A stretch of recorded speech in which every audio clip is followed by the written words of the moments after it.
If I were to ask you to name the greatest modern American director, the one who best captures America, the first names that probably pop into your head are Martin Scorsese, Francis Ford Coppola, Sofia Coppola, Quentin Tarantino, Steven Spielberg, Ari Aster, the Safdie brothers, Catherine Bigelow, Robert Eggers, and probably a few others I have forgotten to mention depending on your interests and inclinations. But today, I would like to make a case that the name more of us should be considering is Harmony Korine. If we look for a distinctly captured, distilled view into America and all that that could mean, I believe there is no better window than in him.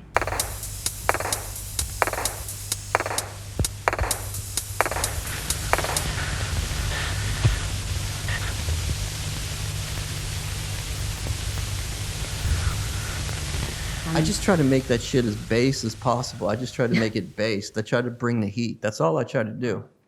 For the uninitiated, unfamiliar, or those in need of a refresher, I'm now going to do my best to quickly cover the orb of chaos and creativity that is Korine's career, primarily focusing on his feature film output. My goal here is not to be completely comprehensive, but rather to place each film in relation to the others, not only on a timeline, but also stylistically and thematically. Consider this section as a broad overview that points towards paths that you can later explore and experience for yourself. And I do this not only for time's sake, but also to emphasize your perspective and contemplation, especially since all of his films are more about the experience than thematic deciphering. The best account of Korine's life I have found is contained in Harmony Korine Interviews, edited by Eric Kohn, which is an indispensable insight into Korine's artistic thought over the years. You will see a lot of references to it from here on out. Korine was born in a hippie commune in Bolinas, California in 1973, and his family moved to Nashville in 1975, which is where he would grow up and eventually film. His father was a documentary filmmaker for PBS, and not much is known about his mother. His father's filmmaking and its focus on folklore figures is undoubtedly foundational to Korine's pursuit of filmmaking. And in 1990, he would officially become a filmmaker with his high school short film, A Bundle of Minutes. This film features a young Korine roaming around Nashville as he provides a strange and comedic voiceover.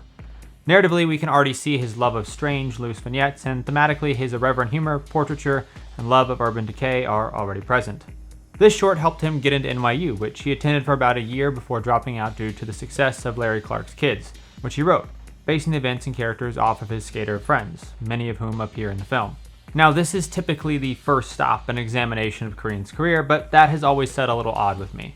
Not only because, contrary to popular opinion, it is a Larry Clark film, but also because Korine himself considers it more of a work for hire. It is still worth noting that there are some connections to be made between the gritty realism, rough and tumble skate video aesthetics, and dark subject matter and what Korine would go on to do, but they are just that. Notes, not full expressions. Kids premiered in 1995, and by 1997, Korine released Gummo, his directorial debut and one of Selena Gomez's mother's favorite movies, which is important later. Let's get some milkshakes. Milkshakes? Strawberry milkshake. Xenia, Ohio is the first full stop on a train, a town that contains cat killers, bleach blonde twins, bunny boy, children with a sailor's vocabulary, Linda Manns, chair wrestlers, and even Korine himself, in a role that can be read along the same self-incriminating lines as Gaspar Noé's appearance in Irreversible. With a typical film, here is where you would discuss the intricacies of the plot, but this is not a traditional film. Many would actually argue that this film has no narrative, but Korine disagrees, stating that there's a definitive narrative in Gummo. It's just maybe more hidden. It's more the idea that the narrative comes through the idea of association.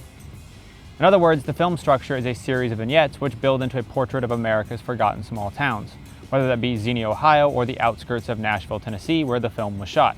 In the same interview just quoted, Korine acknowledges the root of this structure, vaudeville. Even the film's title is a reference to Gummo Marx, the lost Marx brother. Antek Walczak observed that in vaudeville you would have someone who was there just for their presence, and they'd be stuck right alongside real performers. In other words, some moments are structured and others just happen, but people are always the focus, which brings us to the themes. Gummo's structure and realist stylings eschew messaging for pure presence and vision. The theme here could be classified as observation, a kind of portraiture, or as I prefer to name it, empathy. If you've seen Gummo, there is a good chance your gut may not have responded well to that word, and your mind likely jumped from one horrifying act to another, each tinged with the accusation of exploitation. It must be acknowledged that there is a voyeuristic feeling left by many scenes that can never be fully removed, but I find it difficult to cross the line into accusations of exploitation for two simple reasons. Firstly, the people on camera were frequently Korine's friends, sometimes since childhood, or at least people he got to know before filming.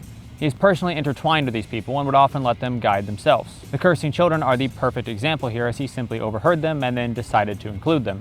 He did not abuse his power and mold these people. In most cases, he just captured them. Secondly, there is his refusal to offer a moral judgment against these people. Each and every person/character is presented warts and all. He does not mold them into a message, but lets them be. Too many read this as nihilism, but the truth is, Korine respects them as people and admires them for their unique qualities. Those who read it as the reverse fail to recognize the core humanity of those on screen. If I had to identify any central theme in Gummo and Korine's work as a whole, radical empathy or a celebration of difference would be it. And there are a few other themes and motifs worth noting. From his conception of mistakist art, the idea that mistakes and small accidents are transcendent, to his love of urban decay and reality. We can also find an early manifestation of his interest in religious experience, both as a subject and as filmic experience. There is something about Gummo's meandering structure and poetics that seems to beg for an analysis along the lines of Paul Schrader's transcendental style in film, but that is a can of worms for another day. My lack of specific detail here is emblematic of the film itself, which is a scattershot of ideas and images, all of which would be explored more later. Gummo was released to mixed, largely negative reviews, but Werner Herzog, everyone's favorite German filmmaker and Conan guest, loved it. Which brings us to 1999 and Korine's next directorial effort. That's kind of sexist, don't you I think? don't know. They say first a boy and second a girl. Julien Donkey Boy is a nightmare of a movie that centers around Julien, a young man with schizophrenia, and his family, which includes his pregnant sister Pearl, aspiring wrestler brother Chris, his grandmother, and his abusive father, played by Werner Herzog. As with Gummo, the narrative here is more of a loose series of events, but they all now focus on one character, making the experience appear closer to a traditional narrative. This is a personal portrait, rather than a communal one like Gummo. A closer proximity to narrative does not mean that it's any more accessible or less experimental. In fact, I would say that Julien Donkey Boy is probably Korine's least accessible and most experimental work. At the broadest and most discussed level, this can be attributed to its status as a piece of the Dogma 95 movement, which was founded by Danish filmmakers Lars von Trier and Thomas Vinterberg. Its goal was to restore some purity and realism to film through a series of rules, from not crediting the director to disallowing superficial action, aka murder, weapons, etc. This is the foundation for Julien Donkey Boy's opposition to mainstream cinema, but Korine and team take this several steps further by utilizing digital cinema to capture life without notice, editing that at times personifies Julien's schizophrenia, and a much darker story. As with Gummo, the focus here is not on any message or theme, but rather on the experience of a schizophrenic's life, which is modeled after Korine's own uncle. The themes/motifs of urban decay, empathetic portraiture, and interestingly spirituality once again take center stage. Korine has already shown an interest in transcendence when discussing Gummo, and if that film is reaching for transcendence, it is doing it through a nightmarish rendition of poetics a la Terrence Malick. Julien Donkey Boy, on the other hand, if you will permit me to reach a little, is closer to Bresson's school of realism. For me, the subject of this film is not religion, but it does evoke a religious sense. Contrary to Bresson, though, this feeling is primarily evoked through an ending that does not call beyond our bodies, but rather focuses in on our very mortality and the loss that is so central to being human. The absence of God still points to his existence.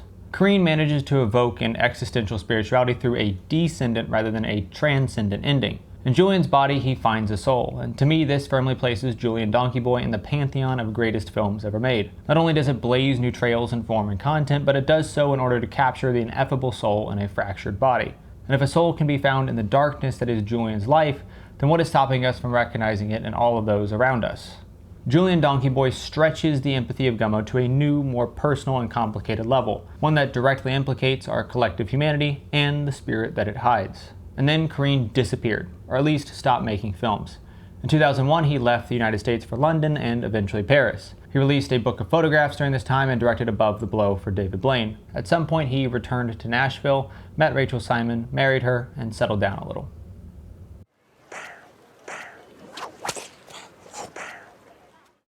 In 2007, Korine returned to the movies with Mr. Lonely, which follows a Michael Jackson impersonator who joins a community of impersonators who hope to put on the world's greatest show. This A-plot is juxtaposed with the story of a group of miraculous skydiving nuns under the supervision of Father Umbrio. In some ways, Mr. Lonely feels like a departure from Korine's first two features. We are no longer in America and its urban decay, but rather in Scotland and South America. The documentary-like portraits of unique people are also mostly absent, save from a brief exchange between Werner Herzog's Father Umbrio and a local man. Instead, we get actors playing quirky characters, who in turn are playing celebrities. Finally, the film's tone is much more comedic and ultimately hopeful. In other words, this is Korine's most typical film so far, especially when considering the A-plot, which has an emotional arc and clear succession of events. At the heart of this film is also a fairly clear theme, the struggle for identity. Our core group of characters are all impersonators, only identified with the person they play. That is not to say that they are always in character or unaware of their status as impersonators, but rather that their selfhoods are so caught up in the act that it is hard to divorce one from the other. The struggle for selfhood is one we all experience, especially in an age as dominated by celebrity images and appearances as our own. But what do we do with the nuns then? For me, the skydiving nuns are a counterpoint to the main story, both formally and thematically. Formally because it takes on a much more Korine approach to narrative, one that emphasizes the image and its connection with both reality and transcendence. And thematically, can you get much farther from the struggle for identity than nuns who are fully committed to a worldview and way of life that calls for the denial of self?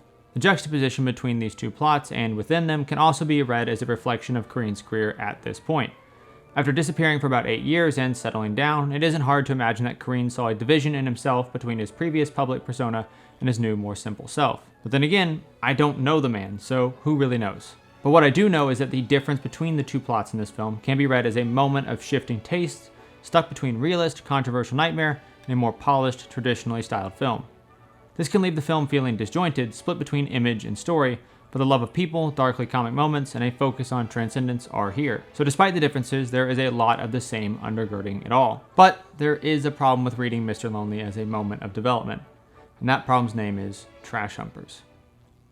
Take it, make it, don't fake it, make it, don't take it, make it, don't fake it. Just 2 years after Mr. Lonely, the old Harmony, or harmful Korine, was back, and this time more documentarian than ever before. At face value, Trash Humpers could be seen as a full regression to an absolutely free, mixed reality ramble, but this is a bit too easy. I would instead say that this is a pure dose of Korine that changes the shape of the elements we have come to expect. Case in point are the beautiful poetic images of his earlier films, which seem to disappear until we see through Korine's eyes. To him, the most beautiful thing in the world is an abandoned parking lot and a soiled sofa on the edge of the parking lot with a street lamp off to the side. This allows us then to read our characters as poets or mystics of mayhem and murder. Structurally, Trash Humpers lies somewhere between Gummo and Julien Donkey Boy. Being shot on video again, we have the improvisational feeling of the latter as well as a focus on a single group of characters. From the former is inherited the more fragmented vignette structure. In other words, Trash Humpers is a full commitment to improvisational, experiential experimentation, pushing the blend of reality and fiction to the extreme. It is an absolute nightmare of a film, and I've avoided talking about the plot here because the title says it all. The blinder you go in, the better. But I can't guarantee that you will like what you see, or if you could even call it a movie. I'm tempted to say that I like the idea of this film more than the viewing experience, but I'm not there quite yet. As some of you may have heard, this movie was originally supposed to be released anonymously by dropping tapes at police stations. And I can't help but feel that my awareness of this film's artifice lessens its impact and curiosity. Then again, the only reason I'm discussing it right now is because it isn't anonymous. To circle back to Korine's development, themes, and motifs, it is obvious he still has a disdain for narratives, and we are back to vaudevillian humor with tap dances and slapstick that ends in death. And of course, we are back in decaying middle America. As for development, the straightforward path from early experimentation to a growing interest in the powers of narrative is destroyed thanks to this film and the various short films that expanded the Trash Humpers cinematic universe and explored many other images. You can't pin Korine down, as evidenced by his next film as well, which also happens to be his most famous. My shit. My shit. I got my blue Kool-Aid. Ooh, you got your Spring Breakers was released in 2012 and follows 4 college women who use funds most of them stole from a local restaurant to go and live out their spring break fantasies. Things quickly go awry and they fall in with a gangster named Alien. The narrative here is closer to Mr. Lonely levels. Our characters don't exactly have a central struggle other than to have a good time, but they do certainly grow into themselves. Korine still privileges the image above all else, as is evidenced through the various montages and beautiful slow-mo images throughout, all of which are courtesy of the phenomenal Benoit Debie. There are still documentary-esque elements here, but because of the stronger story, they feel more ancillary and planned than before. Thematically, we once again have a non-judgmental look into American life, just this time of the hedonistic young consumer variety. From the inclusion of Britney Spears to the candy-colored lighting, it is difficult not to see a connection to pop music and thereby conceptualize of our heroines as visual pop stars of some variety. This connection is ripe for exploration, and if that sounds interesting, I will point you in the way of Broey Deschanel's video essay, Spring Breakers and the End of Indie Sleaze. But right now, I would like to turn to another recurring and often overlooked aspect of this film, its spirituality. In discussing this film publicly, Korine often referred to it as a work of gangster mysticism. In his eyes, Spring Break is a rite of passage, an American pastime. In the film, it's more metaphorical, the idea of losing yourself. I don't feel that the soul is gone in this country, but that it has morphed into something else. I just wanted to show how it is all the same.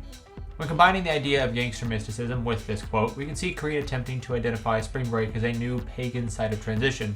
The tempting step here would be to assume that because of its relative non-judgment, Korine is looking to construct a new sort of pagan rite or worldview, but then we remember Faith, portrayed by Selena Gomez.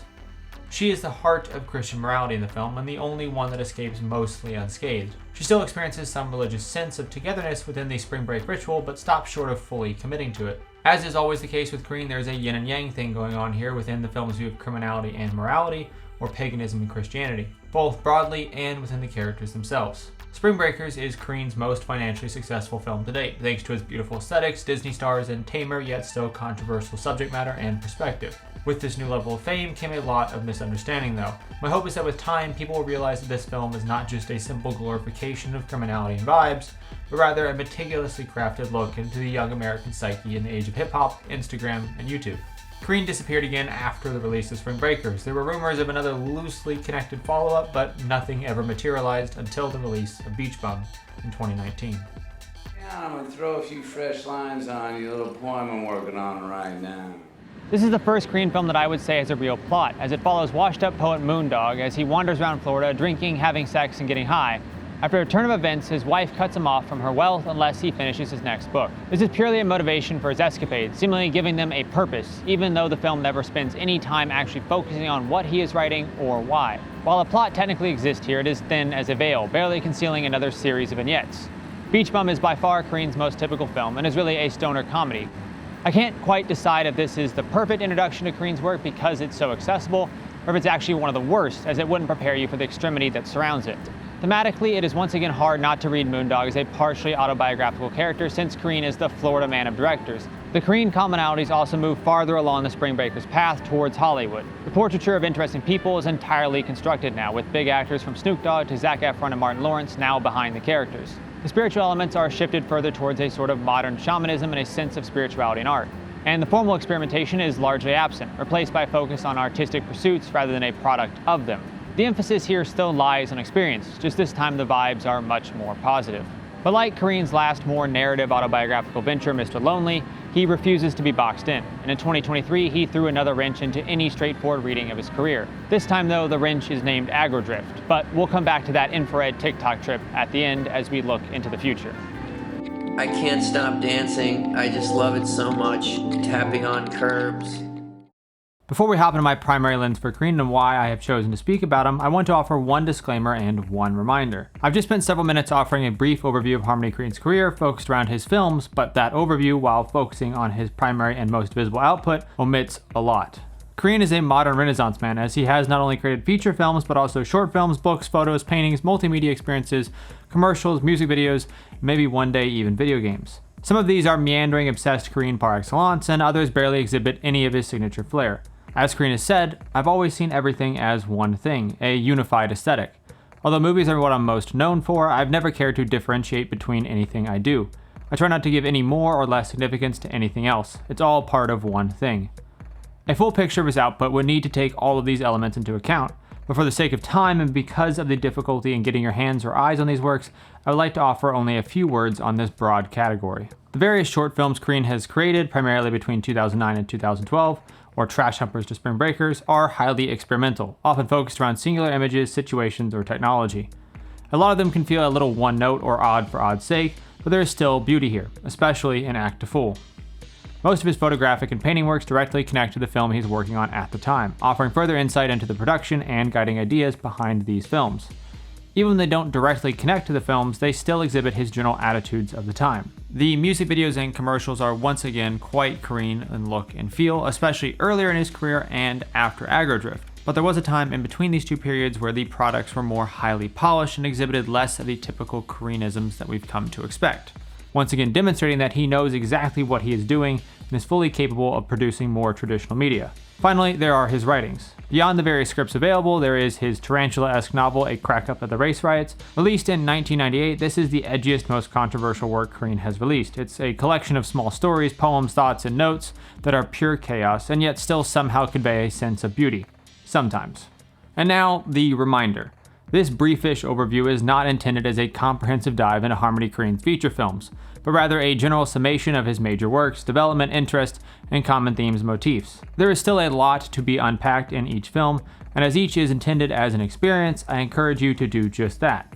Go watch the films yourself, form your own opinions and insights. Maybe one day I will even be able to fully explore his output myself, but today is not that day. So with the overview done, let us turn to his connection with America, and what he has to teach us about ourselves and our nation.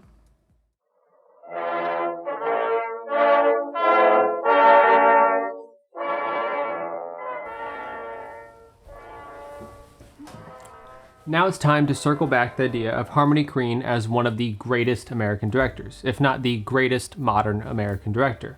But what is my standard here? For starters, it has nothing to do with impact, precise craftsmanship, or beautiful images. In general, these metrics tend to minimize the true qualities, eccentricities, and beauty of individual filmmakers by overemphasizing craft, and a generally highly polished craft at that. Certainly, I'm only discussing Korine because he has produced quality, but these considerations are the first test, the gateway to a discussion of his views and place within the culture. Our metric today is America, and all that that may mean. I won't bore everyone for long, but I do think it is necessary to at least examine what America means. This country is beyond large, diverse, and divided. Any monolithic definition will naturally fail to capture the differences and nuances that make up America. But I do believe there are 4 prominent elements that provide solid enough ground. Most obviously, there is the vague concept of freedom. Whether that means true freedom or freedom within bounds is up for debate, but the sense of individuality and personal responsibility it contains are consistent. Secondly, there is capitalism. Whether you see this as good or bad, or if you view America as simply capitalist or hyper-capitalist, all agree that it is foundational to our society and its emphasis of self and material means. Thirdly, there is the nation's foundationally Christian perspective. Whether you believe or not, it is impossible to separate Christianity from this nation, its outlook, and often its policies. One could argue that this is more foundational than freedom, as the desire for freedom came with the Christian settlers, but our eyes are more often on freedom, as it is more readily desired by all.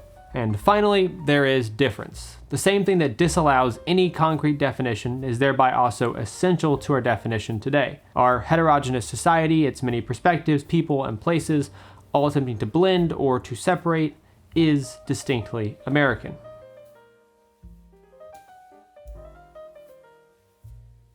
There are 2 ways to approach the idea of freedom in Korine's work, through the process and through the text. The process is much more obvious, as Korine has fled from major Hollywood backing, emphasizes spontaneity and improvisation, continues to push the boundaries of form, and of course packs his art with controversial and disturbing content. If any modern American filmmaker embodies freedom in their creative process more than Korine, I definitely can't think of them. As with any discussion of freedom, the question of whether or not his process is net positive or net negative shifts from person to person, but it is undeniable that some form of freedom is there. Textually speaking, the idea of freedom is not so much a direct discussion as a given. Korine is not very concerned with the terms of freedom, what is necessary to uphold it, or any of its other logistics. He is primarily concerned with its expression. The 2 best examples of how freedom functions within his films are Spring Breakers and Beach Bum. In both, the characters are seeking after the ability to do what they want without thought or consequence. In Spring Breakers, this is an escape from school and family, and in Beach Bum, it is a general escape from society, but not family and friends. Neither film examines what their freedom truly costs, but it does so in different ways. Spring Breakers acknowledges the excesses and violence needed to maintain freedom, but never explores the impacts of murder, drug use, addiction, etc. Beach Bum restricts freedom through the flow of cash, but that never stops the shenanigans, nor is his work on the novel highlighted to show him working for freedom. These later films provide the blueprint for the view of freedom his earlier, more formal films expressed, but if the struggle for freedom, its costs, and its consequences are not the primary concern here, then the next question is, what does freedom serve? For this answer, we can look to Mr. Lonely. While not concerned with doing whatever you want, Mr. Lonely is all about the construction of self, of separating from society's images and facing reality to form your own path. In this film, the ideas of freedom are tied to community, its ultimate disillusionment, and the importance of self-determination, outside of community and culturally defined imagery. Freedom may not be a direct concern in Mr. Lonely, but the film is all about the first steps to freedom, community, and selfhood. In Korine's work, the means are freedom, but the ends are individual. It's all about finding your own path, doing what you want, and evading the cops in the process. And to put it plainly, what is more American than desiring personal freedom without thought to its logistics and government oversight? You may find this a disappointing reality or observation, but it is the reality for many or most Americans.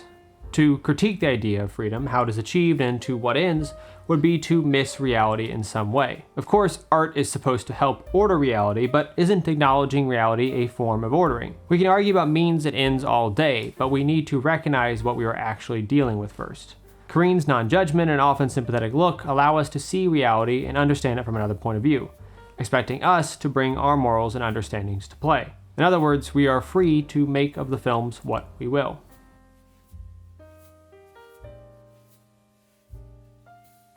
Quick disclaimer, I am by no means an expert on economics, on capitalism, Marxism, or socialism. I will not be cutting deep into the jungle here, but I do think there is room for future exploration in Korine's work if these disciplines are up your alley. Now, when I say capitalism, I mean it in the vague sense of the economic theory based on the idea of private ownership and its ability to better distribute equality and means. For the discussion of Korine's work, we can see the importance of private ownership at work primarily in Beach Bum and somewhat in Spring Breakers. It is tempting to read the bubblegum partying of Spring Breakers and its lack of consequences as praise for consumption and consumerism. The characters literally love the smell of money and are willing to rob others to get it. But the only true example we get in this film of consumption for its own sake is in Alien. Money is not an end in of itself for Korine, but rather a means to doing whatever you want, his conception of freedom. A truly capitalist perspective would view the accumulation of wealth and items as the ultimate form of success, but experience still trumps those, even in the more materialistic Spring Breakers. And just to make sure that we did not mistake Korine's relation to money, we have the end of Beach Bum, in which Moondog burns millions of dollars without a care in the world. He never needed the money to have fun, as the rest of the movie showed. And sure, the nice cars and limited booze and house are nice, but they aren't essential.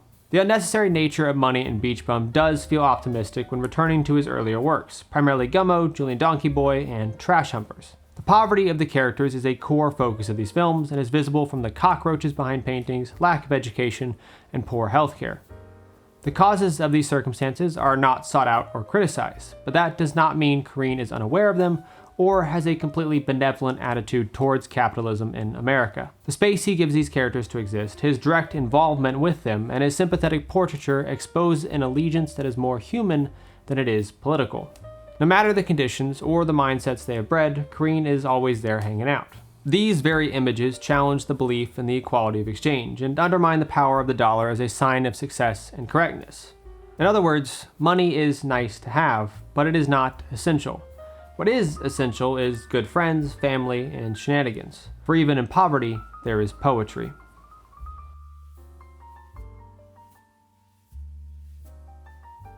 I spent a fair bit of time when moving through Korine's career highlighting specific instances of spirituality and the various ways it is conceived throughout his filmography. I did this because it is often overlooked. His relation to the concepts of freedom and capitalism are more obvious and frequently remarked on. In watching his films, these elements will come to the foreground, while his interest in religion and spirituality will always feel secondary or more part of the world than a consistent theme. Yet, it is always lurking there, from the poetics of Gummo to the negative transcendence of Julien Donkey Boy to the nuns of Mr. Lonely, the literal character of faith in Spring Breakers, and the poetry of Beach Bum. As we can expect from his approach to freedom and capitalism, Korine has no explicit religious position, just an interest in and acknowledgement of its existence. The best way I can describe Korine's approach to religion and spirituality is one of relief. He tries to find it in some of the darkest and most vapid settings, and through the forms he employs, from a de-emphasis of plot to the repetition of mantras, he often finds it. Somehow. The best example of his efforts of relief lie in Julien Donkey Boy, his most hellish, dark film. The church scene here provides a moment of light and appears to affect Julien deeply. One could read this as a critique of religion, as the crazy man most directly experiences God, yet something in the form keeps me from doing so. Korine just cares too much about the humanity, the soul to be found in such a broken man, that I struggle to read any moment in the film as fully insincere. But for me, the ending is what truly seals the deal. In these final moments, some of the darkest and grimmest ever put to film, the world seems dark as night, yet we are closer than ever before to recognizing the humanity and soul deep within Julien. The presence of darkness always infers a lack of light, and if hell is real, then so must be heaven. When I first had these feelings about Julien Donkey Boy, I felt that I may be reaching a little, but my spiritual suspicions were confirmed by the reality of Miracles of Mr. Lonely and the gangster mysticism of Spring Breakers. And while we may be able to point to specific instances of Christianity popping up in Korine's films, I don't read this as a specific allegiance. Rather, I see it as a part of his American focus and perspective. In fact, I think the way he handles spirituality is emblematic of the way it is handled in the US. Religion in America is predominantly Christian, but its expression is tied up in materialism and New Age rituals. Christianity is a core part of our history and current existence, but we are much more vaguely, generally spiritual now. This is once again a point where I think Korine outshines other modern filmmakers, as many others bend the world to the will of Christianity or atheism, rather than examining religion's modern expression and role in society. Some will be tempted to say this means he isn't saying anything, but once again, we have to acknowledge the circumstances before we can address them.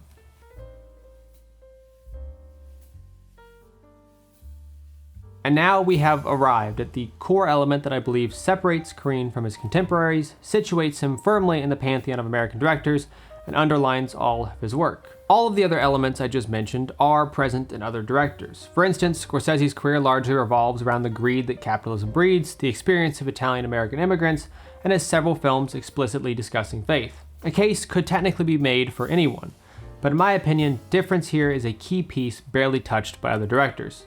They may dip their toes into smaller communities and often overlooked, but they don't focus on it, especially not in a modern context. The most obvious way difference manifests itself in Korine's films are through his focus on the lost and forgotten peoples of America, thereby providing a missing piece in the tapestry of American film.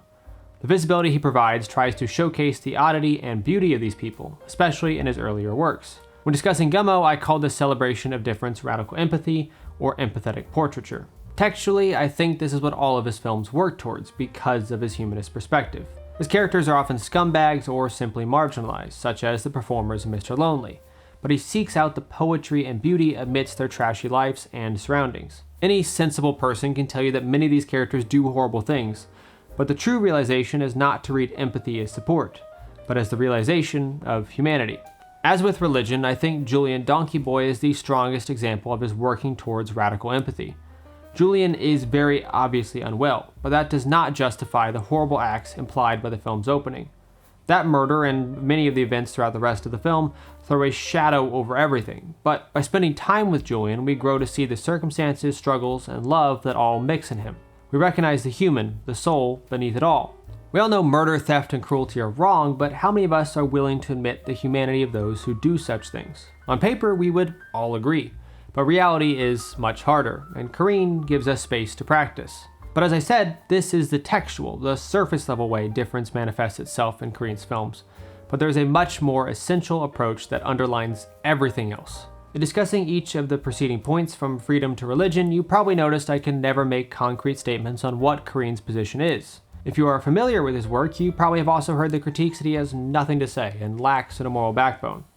I've already shown that these claims are weak, but I think that the final nail in their coffin is when you realize that these are features, not bugs. Let's circle back to the traits I offered up as a pseudo-definition of America at the beginning of this section. What is America's position on any of these things? Perhaps capitalism is the only one that has a general consensus either politically or monetarily, but everything else is truly in flux. The only modern American filmmaker to capture this idea structurally and aesthetically is Korine. His lack of judgment is the perspective of a realist, not a preacher nor a nihilist. In reality, we as a nation are far too different to have coherent national statements, but what we can all agree on is that we can't agree. Whether this is an intentional part of Korine's work or simply an outcropping of his interest in reality, his background, or his oddities is hard to say, but that does not stop it from being unique or important. To pull oneself away from judgment is no easy task.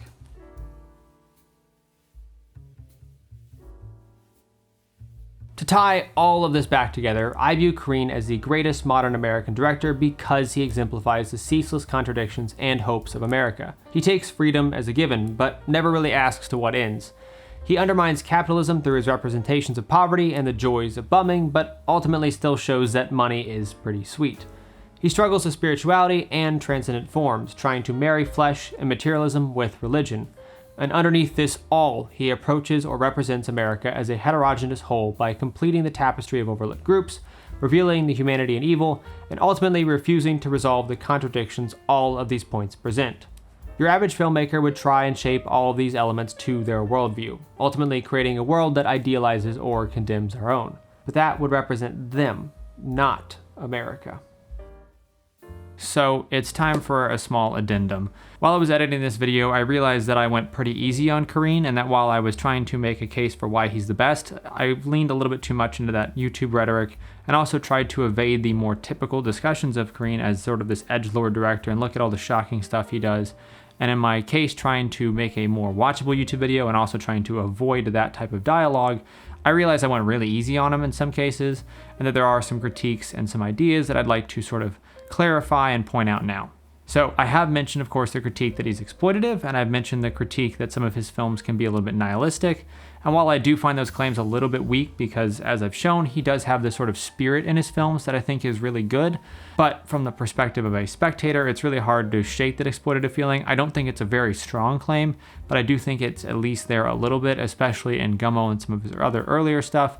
Not as much in his later works because they have less of those real life characters, obviously, but I think that's still something there. And as for the nihilist claim, I think I did a good job showing that he has a lot of soul and spirit to his work and that he really does think about these things. But that being said, there is still some sort of validity to this because of the way he's often discussed as this edgelord. Look at all the edgy content he's put into his films. Look at this scene, isn't this shocking? And that type of dialogue and the fact that he's leaned into it by continuously having sort of shocking scenes and these sort of gotcha moments and stuff, even in the press tour for Aggro where he's sort of playing the character the entire time, there is this edgelord aspect to him. And I mean, obviously he knows that, that's what his company's named. These elements of his work can sort of focus us in more on those nihilistic, those dark elements, rather than the great points he's making because they're often so shocking. And of course that brings us to the idea of could he have made all of these points without so many shocking moments? And I would like to say yes, we didn't need all of the horrible stuff in Gummo and Julien Donkey Boy to truly get to the gold that was the rest of the film. So that's the ideas of exploitation and nihilism addressed, but I also want to sort of look back at that idea I just brought up of Harmony Korine as the American director. I feel that he does best represent our times and our places because of his conflict and his focus on difference, but I think there is still something to say that while he is so great at acknowledging reality, he could do a better job structuring it. Of course, we have to acknowledge reality before we can structure it, as I said earlier, but I don't think you have to do that in separate films. I think it is possible in the same film to both set up reality and then to question it and structure it and bring it to something better, and I think Korine could do more there. So that's my small addendum, and I hope it clarified some of the quirks of Korine and my true views on what he has to do and say, and a little bit more so that we're not just totally rose-tinted glasses on this, but can recognize that he has a few areas where he lacks or could use growth. Now, back to the video. We will be forever. I give you my heart. Now is the time to finally discuss Korine's latest directorial effort and how/if it fits into the American-focused argument that I have been making. I had the pleasure of seeing Aggro at an Alamo Drafthouse back in May, and I hate to say it, but I'm not the biggest fan. Then again, Korine himself said, "The movie is more meant to be watched in like a kitty bar." Maybe the theater ruined the vibe, although I doubt it. The plot synopsis on Letterboxd reads, in the seedy domain of Miami's criminal underbelly, a seasoned hitman embarks on the relentless pursuit of his next target, navigating a twisted world where violence and madness reign supreme. Tensions unravel, leading to a psychedelic journey that blurs the lines between predator and prey. This is all a half-truth. The relentless pursuit is really meandering mumbling, and tensions never unravel. Like a truly psychedelic journey, this film is half-baked, contains interesting imagery alongside bizarre obsessions, and largely consists of vague vibes and meandering conversations. Like Trash Humpers, it is an experiment first and foremost, just this time focused on the idea of post-cinema rather than cinematic reality. During the interviews for this film, Korine repeatedly stated that he was bored with movies and more interested in video games, and that this movie, or whatever this is, sits somewhere in between the two.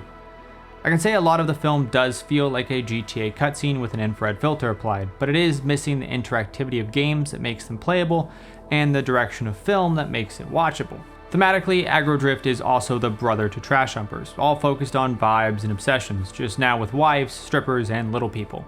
Unlike the solidifying realism of Trash Humpers though, Aggro fully dissolves all of Korine's recurring motifs and interests in technology. We have repetitive mantras, demon-like figures, Miami family, and odd characters, in this case Travis Scott, all of which feel vaguely familiar, but they lack clear moments or a fully connecting narrative or dreamlike flow to really bring them all together. And the artificiality of the film strips a lot of the heart from his early works and their themes. And this film may in fact signal a shift away from his focus on reality, specifically American reality, and to form and new media. The Korine I just spent this whole video lauding may now be a thing of the past. But he can always switch on a dime, so who really knows? While I may not love or even like Aggro, I do love its ideas and existence. Post-cinema and its relation to TikToks, YouTube, and of course gaming needs to be discussed and worked within more frequently. I hope this film has drawn some attention to those fields. It looks like Korine himself will continue to experiment here with his upcoming first-person shooter-esque film Baby Invasion and his Leprechauns vs. Elves video game. I will probably be there for both, even if many of the elements I love about his work may just disappear, because I wholeheartedly support and want artists, especially filmmakers, to have the ability to simply experiment and take risks, whether they fully succeed or not. And with that, we are at the end.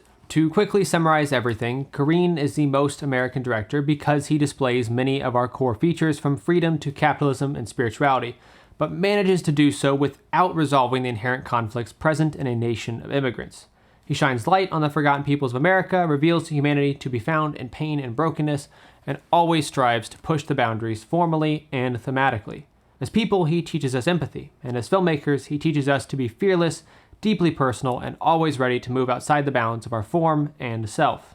The picture I have painted here of Korine's career is by no means complete, but YouTube is not the place for that, at least not yet. What I do hope is that this rough sketch has piqued your interest and encouraged you to go and see these films for yourself, dialogue with them, and fill in the picture that is Harmony Korine. With that, I would like to say adios.